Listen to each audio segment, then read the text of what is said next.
It's Christmas in May for NFL fans and for everybody in this business who has the privilege to work on the NFL.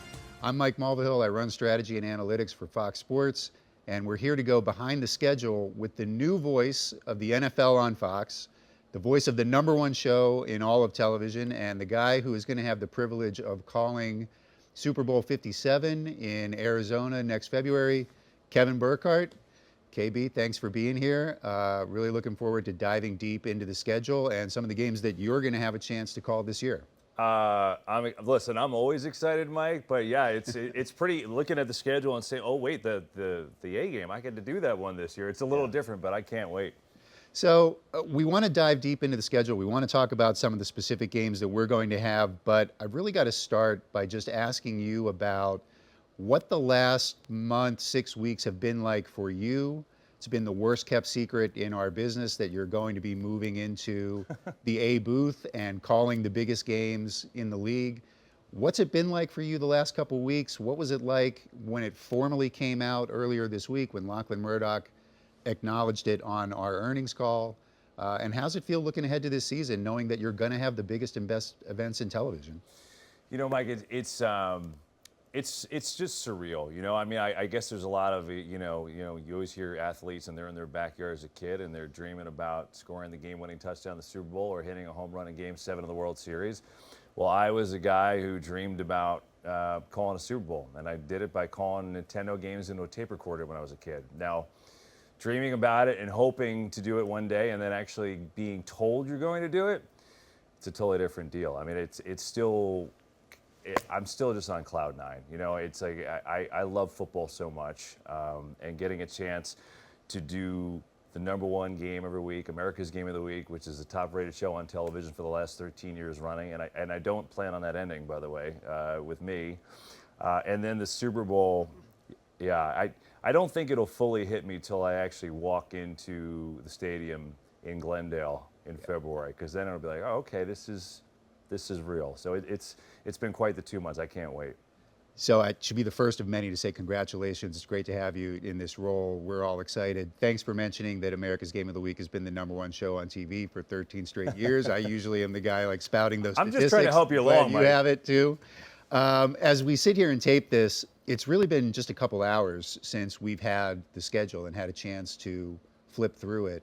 As you flip through it for the first time and you see some of those big 425 games, the holiday games, Thanksgiving and Christmas, what really jumps out to you? Is there anything that just jumps off the page and gets you particularly excited in going through it for the first time? Yeah, well, I think there's a couple things, right? I mean, first of all, I'm like, wow, I get to do that game. I get to do that game. if I'm gonna be honest. But there were a few games that just really stood out, and a lot of them do. But I looked at Dallas at Green Bay in Lambeau. You're talking about two of the top brands in sports history. So you're going to get that. You're going to get Mike McCarthy coaching against his former team for the first time, and it happened to be in Lambeau Field. It's going to be a lot. It's going to be something special. It's going to be in November. The weather's going to be cold. But if I looked overall, Mike, I looked at Thanksgiving. So growing up in a huge football household, of course we watch football every Thanksgiving. And, you know, I grew up in New Jersey, right? So getting to go do an old school NFC East matchup, Cowboys-Giants on Thanksgiving in Dallas with the whole world watching. And then Sunday after that, getting Rams-Chiefs, which I went to the last game. It was a Monday night game, 54-51. Yep. An unbelievable game. So I don't know that you can do better than that. That stood out to me. And I know that weekend for you, I'm fascinated how the whole weekend came together, right? Because Thanksgiving, we're going to have that game. But then we get that monster KC Rams game on Sunday. And in between, I mean, Friday and Saturday are going to be incredible on Fox. Yeah, they really are. And that weekend came together in a unique way. I mean, sometimes the way that our programming comes together is a mix of strategy and strategic thinking and just pure luck and circumstance. And a lot of the strategy is just trying to put the company in a position to be lucky. And we got that stroke of good luck in the World Cup draw, right? When the World Cup draw happened, Eric Shanks, our president, was in Doha for the draw. I was on a plane going somewhere, I don't remember where.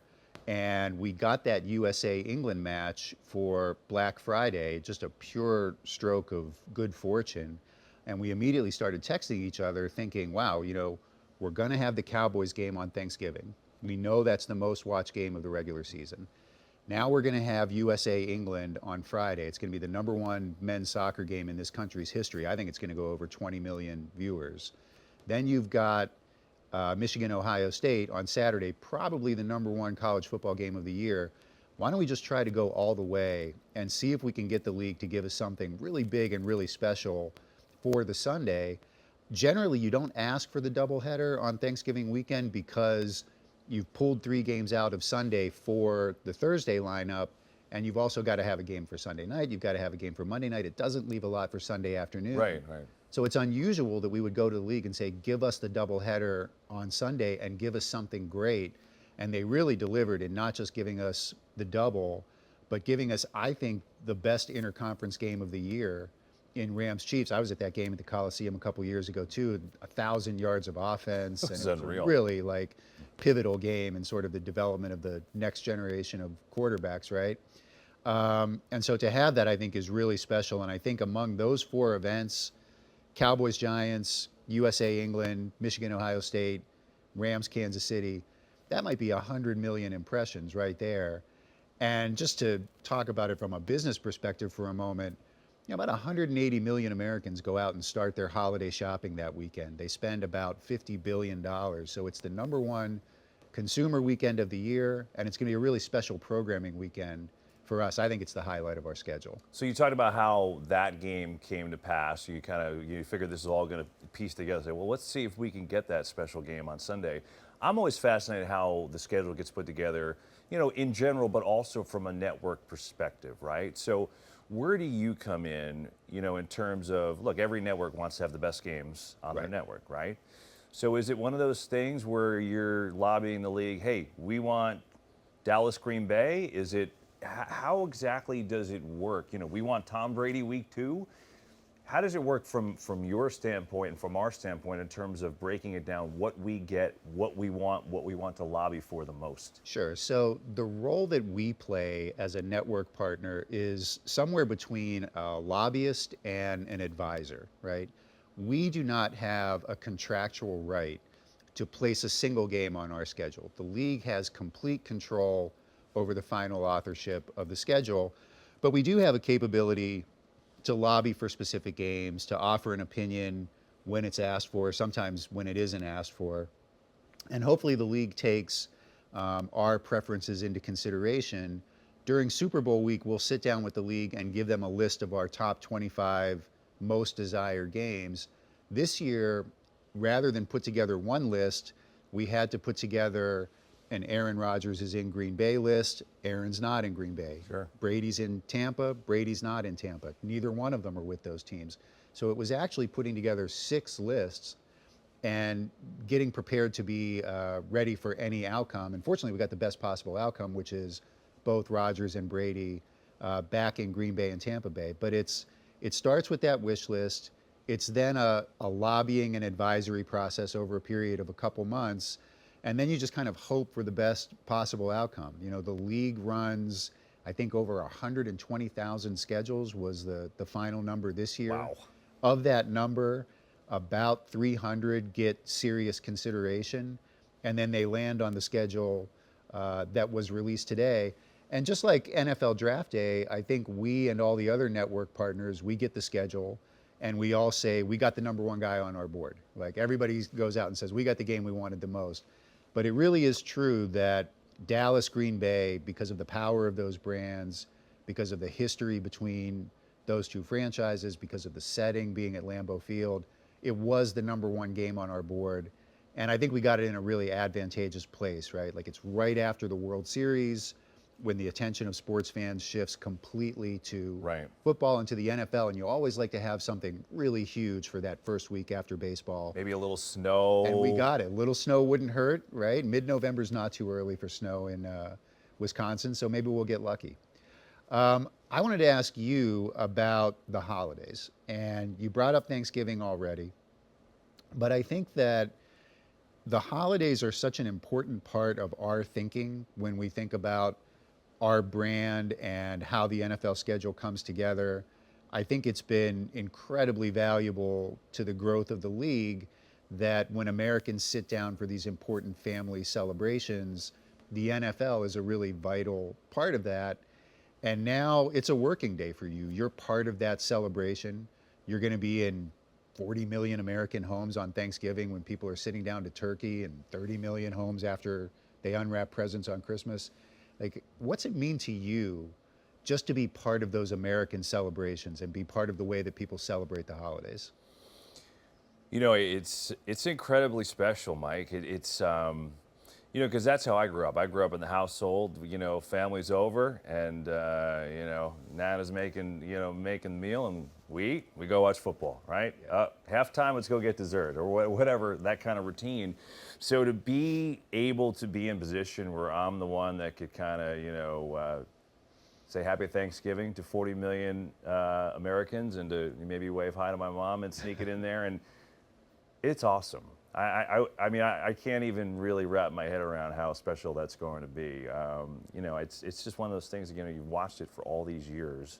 It's part of my fabric of our family. Like, we're just such big football people and love the game.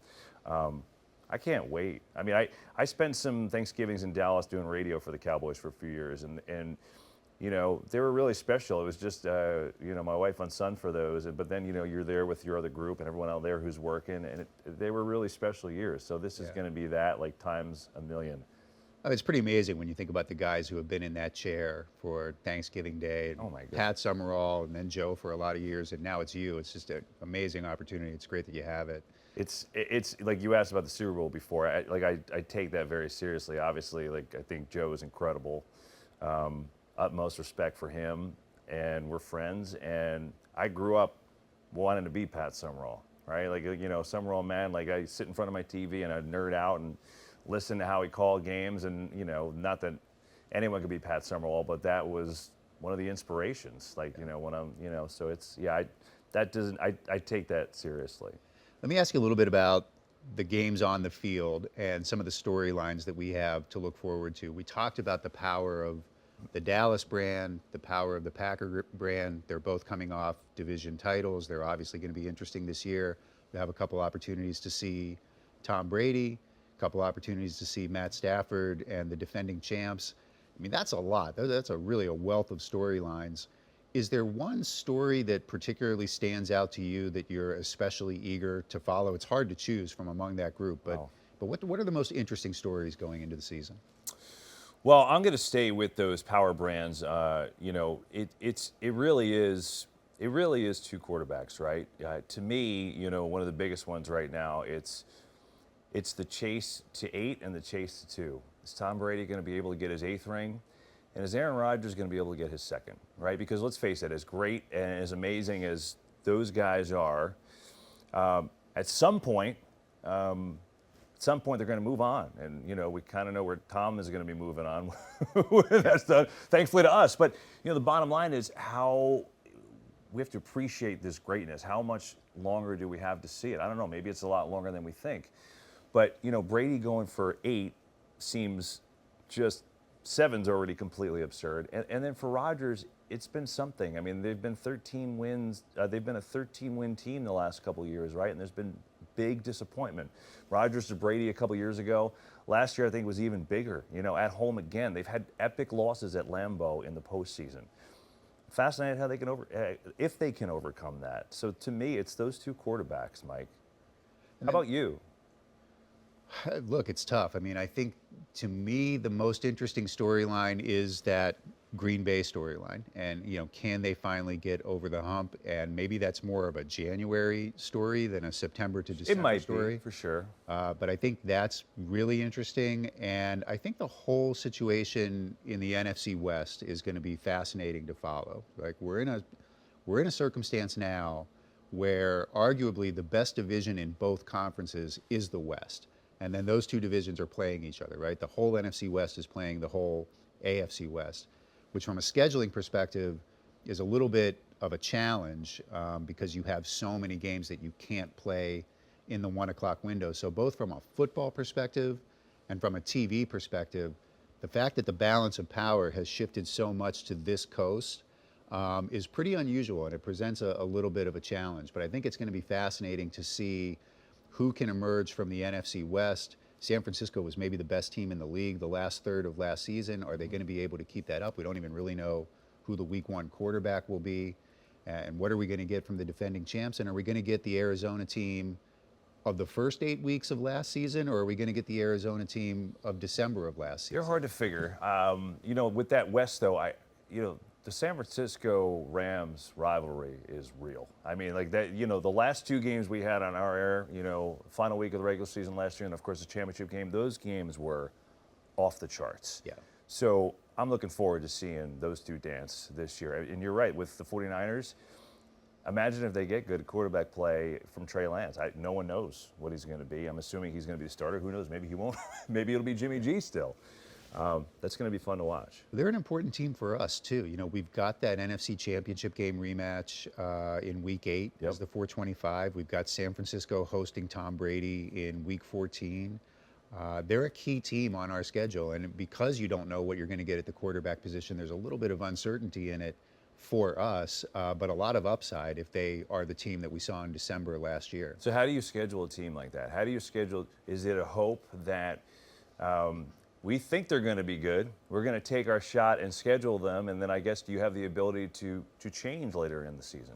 So there are teams that you want to try to get early in the season. And I think a good example this year is we've got 2 Tampa Bay games where the Tampa opponent has some really serious questions to answer. We've got them playing New Orleans in Week September. 2, right. And we've got them going to Pittsburgh in Week 6. And I think Pittsburgh maybe has more questions than any marquee brand in the league. Those are games where you do try to lobby the league to get you those games early in the season while there's still some intrigue around teams that you're not sure which way they're going to go. And it seems like every year there's a particular team, and it's usually a team that has questions to answer at the quarterback position, where you want their big games in the first third of the season. And I think we got them in the case of those New Orleans and Pittsburgh games. With San Francisco, we kind of just have to take our chances and hope that they are what we saw at the end of last season. We do have the capability to move a 1 o'clock game to 425 if the planned 425 game doesn't quite measure up to what we hope it would be. But in the case of that San Francisco-Tampa game, we really have to rely on that game to deliver. We don't have a lot of flexibility in that specific week. So we'll be watching the Niners with a lot of interest. There'll probably be a storyline or two, Brady being back home, that type of thing. I think things might generate a little bit of interest, right? Just a smidge, things we could discuss on the broadcast, Mike. Want to wrap up by talking a little bit about the postseason. It is probably the biggest postseason that we've ever had at Fox. We're going to have 2 wildcard games. We'll have 2 divisional games. You'll have an opportunity to call the NFC Championship game for the first time. It was 50 million viewers last year. And then the biggest event in American sports, the biggest event in American life, Super Bowl Sunday, February 12th in Glendale, Arizona. Let's talk a little bit about that postseason run and what it's going to mean to you to have an opportunity to call a game in each round all the way up to the biggest game of them all. Well, I don't know that I could fully encapsulate my emotions until we get there. I've been fortunate to call playoff games for Fox, but it's a game, and then you go home and you watch like everybody else.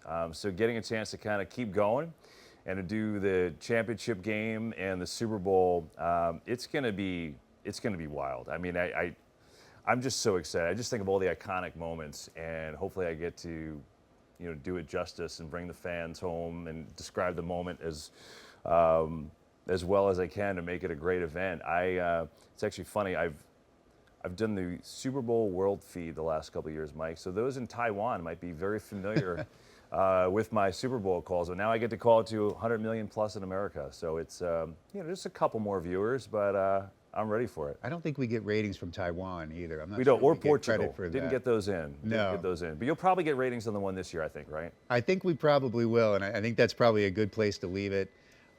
Look, it's an exciting time for all of us in the business. The NFL is the foundation of everything that we do. It's the cornerstone of our brand. It's exciting for us to be able to look ahead and know what our big games will be this fall, and it's exciting to know that this guy is going to be in the driver's seat. We can't wait to get it started. Our season starts September 11th. Packers Vikings in Minneapolis, our first America's Game of the Week. It can't come soon enough. KB, congrats again, and thanks for doing this. Thanks, Mike. Cannot wait. Let's go. Let's go.